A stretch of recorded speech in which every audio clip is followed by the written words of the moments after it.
Bienvenue au Palais des Congrès pour la convention In Vivo 2025. Dans le contexte économique, géopolitique et climatique que nous vivons, nous avons des défis multiples et complexes à résoudre. Le rôle d'In Vivo, il est de mettre en œuvre des solutions concrètes. Quand on regarde l'année, on est toujours dans ce moment de transformation comme l'an dernier et encore cette année où on doit faire des choix dans notre portefeuille d'activités et nous recentrer sur notamment la filière blé, ce qui est stratégique pour nous.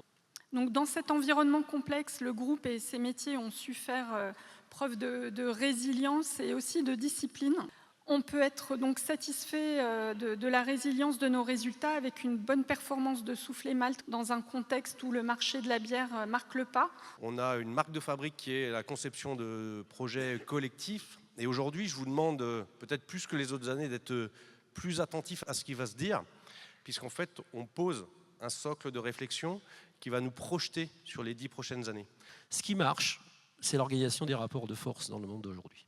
Et donc ça veut dire que face à une distribution qui est concentrée, la solution, c'est que l'amont agroalimentaire, agricole, doit se concentrer. On va favoriser tous les projets de concentration en France, mais aussi au niveau européen, pour avoir une taille critique et pouvoir capter et garder la valeur ajoutée et pas la donner à la distribution et se servir de cette valeur ajoutée pour rémunérer l'agriculteur, mais aussi pour financer l'innovation, le digital et notamment la politique RSE. Nous avons bien sûr des lignes de conduite et grâce à une gouvernance impliquée, exigeante, pouvoir permettre de continuer, de rester à l'écoute du terrain, c'est important, d'être en cohérence avec les besoins, l'accompagnement pour la transformation de ce modèle. Merci d'accueillir la philosophe Gabrielle Alpern. Notre rôle, en tant qu'êtres humains, c'est d'imaginer des commencements possibles. Et c'est tout le sens de cette étude résilience.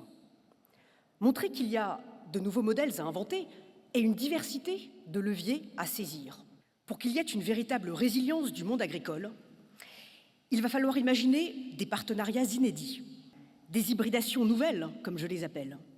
Et donc cette étude, ça va être le socle commun, on aimerait partager ensemble pour construire l'avenir et démontrer que si on agit maintenant, il y a un futur possible. Je n'avais pas trouvé jusqu'à donc aujourd'hui d'études réellement holistiques qui détaillent à horizon 2050 à la fois les impacts du changement climatique sur l'agronomie, sur nos terres, sur nos sols, mais qui prennent en compte l'économie, les technologies, qui impliquent toute une filière, les organismes stockeurs, les coopératives, les entreprises de transformation, tout l'écosystème qui entoure l'agriculteur et notamment les financeurs, ceux qui vont devoir financer cette transition. Cette étude, elle repose déjà sur des données scientifiques. Et ça, c'est très important. La transition agricole dont on parle aujourd'hui, elle nécessite un effort collectif dont les bénéfices seront partagés, puisqu'effectivement, protéger la rentabilité économique de nos exploitations agricoles françaises, c'est évidemment soutenir, voire reconquérir la souveraineté alimentaire de la France. On reste optimiste. Pourquoi ? Parce que finalement, l'étude nous montre que des leviers existent, ils ont été exposés, qu'on est capable de les mettre en œuvre, ils ont été présentés. Du coup, il faut commencer maintenant. Et c'est quelque part ça, le message de l'étude, c'est ne traînons pas à commencer. Alors pour les coopératives, ça suppose de l'agronomie, du conseil, de la filière, mais avant tout d'identifier les marchés, trouver des débouchés. Plusieurs coopératives sont déjà investies dans la résilience et ont des diversifications. Et enfin, de dire que le mutualisme qui incarne les valeurs de la coopérative, eh bien, c'est probablement le meilleur modèle pour accompagner ce changement. Gros plan sur l'IA dans vos métiers, dans le monde agricole. L'intelligence artificielle est une sorte de révélateur chimique qui interroge chaque métier. Et ce faisant, elle interroge aussi nos identités professionnelles. Si l'habit ne fait pas toujours le moine, il semblerait que nous ayons le cerveau de notre métier.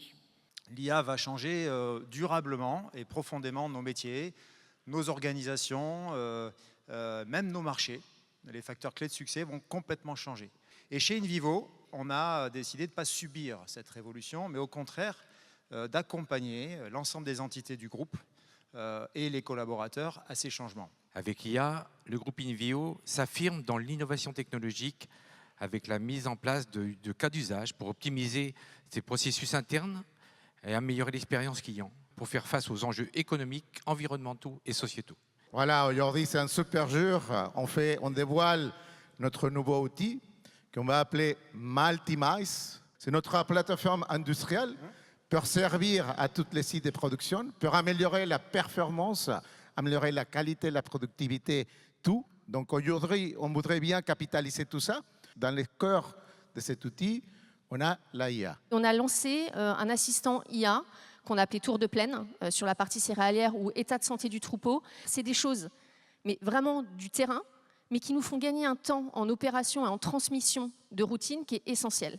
Allons chercher aussi l'IA sur tout ce qui est répétitif à faible valeur ajoutée et soyons, j'allais dire, collaboratifs et intelligents. L'aide à la décision, le savoir, ça reste une décision du chef d'exploitation. Et donc mettons aussi l'IA, c'est qu'un outil au bon niveau d'attente, comme tout chef d'entreprise. Quand nous avons lancé ChatGPT by InVivo, l'objectif était très simple, c'est de redonner du temps pour réfléchir, pour décider, pour accompagner. Et c'est ce que nous appelons dans le jargon RH le manager augmenté.